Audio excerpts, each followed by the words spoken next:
I always thought the worst thing about betrayal would be the moment you found out. That flash of realization, the pit in your stomach, the rush of heat to your face.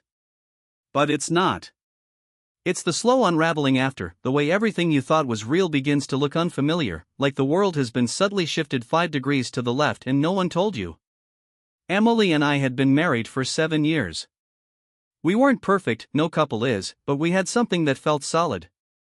We laughed easily, argued fairly, and supported each other through the usual storms of life, layoffs, health scares, the loss of her father. We were planning to renovate our kitchen and maybe, just maybe, start trying for a kid. That's how it started, with the loan. We met with the bank in early spring, a mid-sized place in a converted brick building that still smelled faintly of fresh paint and new carpeting.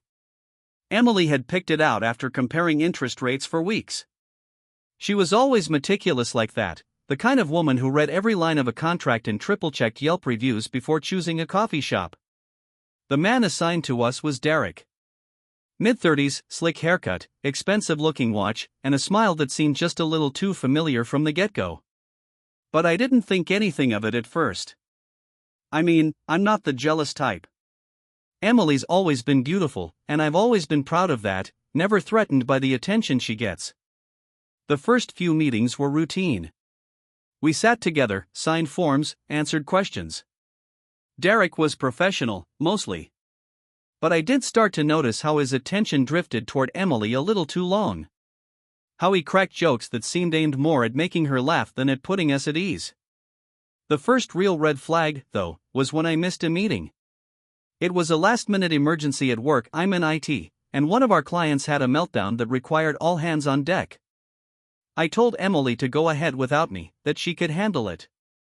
It's just paperwork, I'd said. She'd smiled and kissed me on the cheek.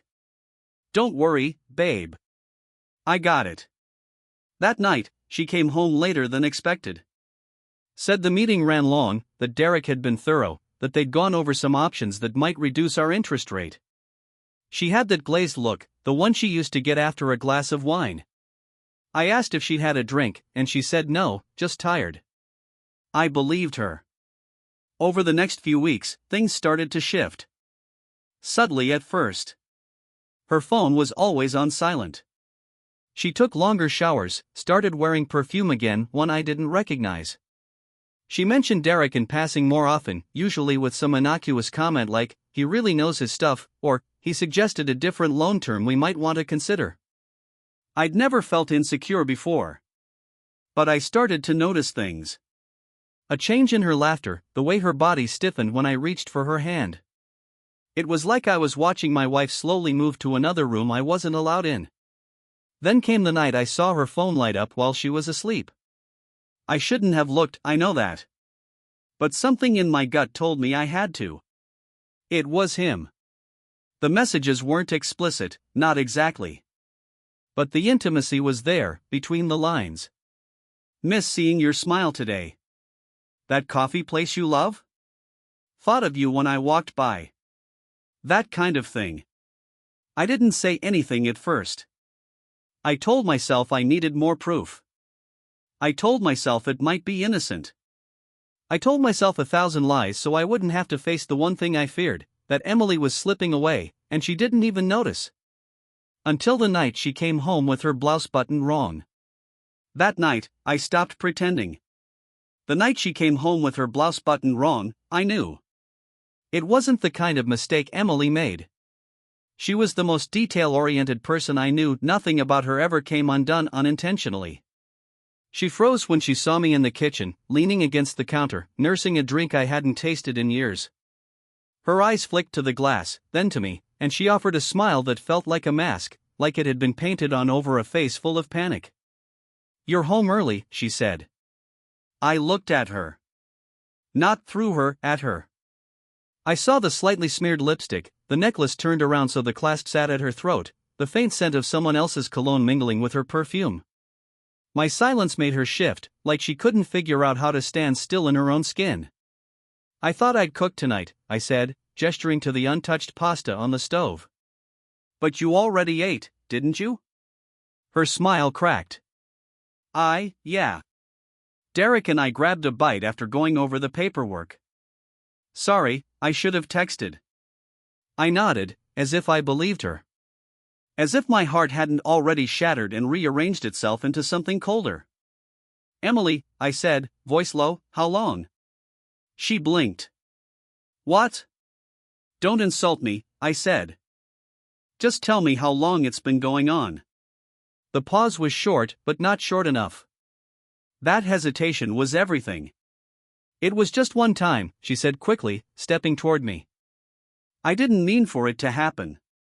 I swear. One time, I repeated. I almost laughed. One time, and yet he texts you about your smile in coffee shops. One time, but you're glowing every time you come back from the bank.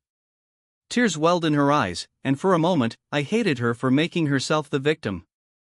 I didn't plan it, okay? It just happened. I was overwhelmed, and he made me feel like I wasn't invisible. Invisible? I said, stunned. To who, Emily? Me? I've been here. Every day. Paying bills, planning our future, trusting you. I know, she whispered. And that's the worst part. You didn't deserve this. That's when I realized it wasn't guilt she felt.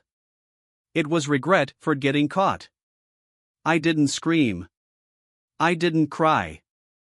I just walked past her, into the bedroom, and pulled the loan documents from the drawer. I had been going through them in secret, noticing odd changes, her signature appearing where mine should have been, a cosigner added without my knowledge. She'd forged my name. She'd tied our finances together with this man. Did you think I wouldn't notice? I asked, holding the papers up. Did you think I wouldn't care if you signed for a second line of credit? That I'd just let it slide when you leveraged our home? She paled. I only did that because we needed the funding faster. I was going to tell you. You were going to bury it, I said.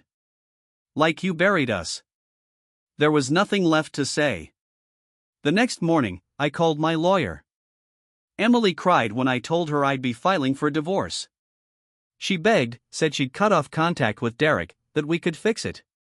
She even offered to move out, to give me space. But none of it mattered anymore. The damage was done, and she was the one holding the hammer. 2 weeks later, I learned Derek had been placed on leave.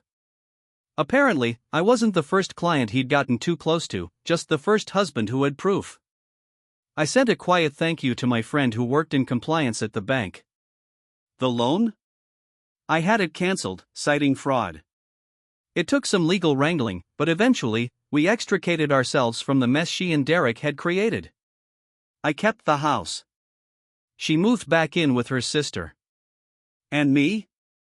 I'm still figuring out what it means to trust someone again. To build something from scratch and not fear it crumbling when you're not looking. But I'll say this, betrayal doesn't break you all at once.